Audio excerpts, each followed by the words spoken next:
Going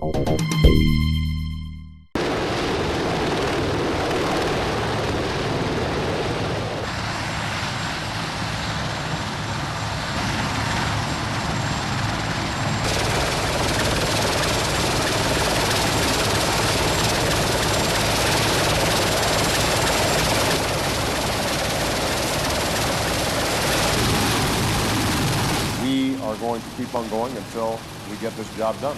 They should be clear that we are unified, we are strong, they will not wear us down. We are going to complete our mission so that our people are safe.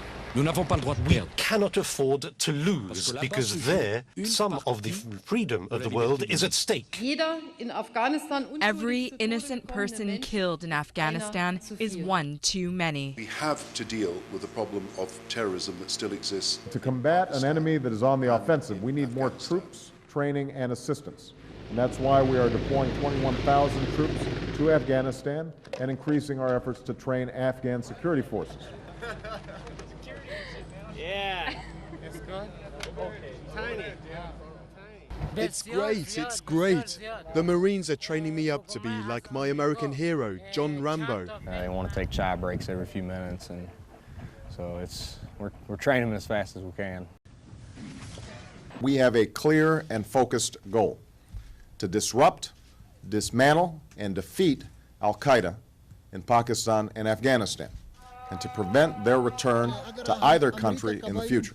If American forces attack our tribal areas and kill innocent men with missile attacks, then we are bound to attack them, and we will make plans to destroy them.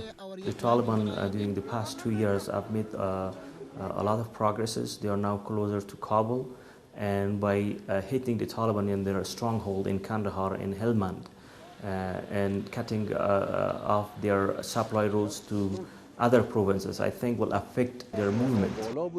The people of Afghanistan have said for years that the base for terrorism and Al-Qaeda is Pakistan, but the international community took no notice, and instead of tackling the roots of terrorism, they were dealing with branches of it in Afghan villages. The future of Afghanistan is inextricably linked to the future of its neighbor Pakistan. Al-Qaeda and its extremist allies are a cancer that risks killing Pakistan from within. With a few clicks, you can do everything that needs to be done. The aircraft is doing everything on its own. It takes off automatically, it does a preset mission, and it will land automatically.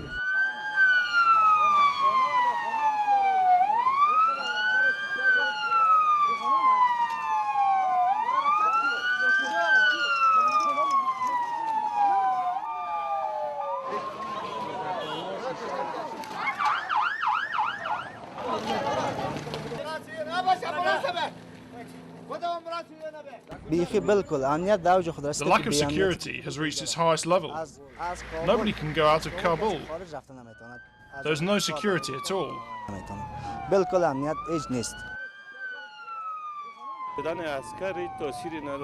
Sending more foreign troops to Afghanistan will not change anything. It would be better to build up the Afghan National Army so we Afghans bring peace to our own country.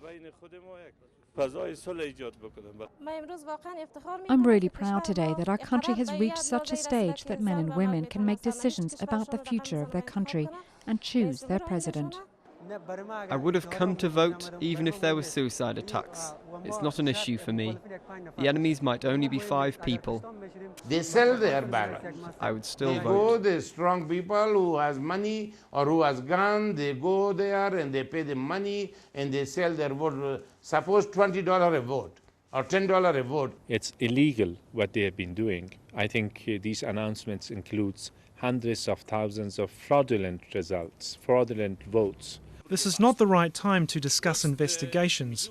This is the time to move forward towards stability, national unity, and building a good future. I think the damage will be, unfortunately, a lasting one. It will be disappointing for the people of Afghanistan as well as the international community. A government which comes to power without the people's support and desire cannot fight the challenges facing Afghanistan today, such as the threat of terrorism, issues of insecurity, poverty, unemployment, and dozens of other problems. You mentioned corruption as being your first priority. People are far more susceptible to the voice of the extremists when they're disappointed in living conditions. They're far less likely to join the ranks of the extremists if they don't have an incentive to do so, if they have a roof over their head, and they can feed their children, and they can see their kids going to school, and they have a job, and they can make a livelihood for themselves. Our parents beat us and ask us to find money and give it to them. Then they use drugs. Almost $4 billion from the drug business comes to Afghanistan. This money fuels terrorists, Al-Qaeda, government opposition groups and drug smugglers. It also increases corruption. There's been definitely progress, which unfortunately kind of gets lost in the bigger narrative of war and all the negative stories, which justifiably reflect the reality in Afghanistan. But there has been progress. But that progress is fragile. Modern equipment, modern techniques will win the initial phase, as it did in 2001. But thereafter, it's a battle for human territory.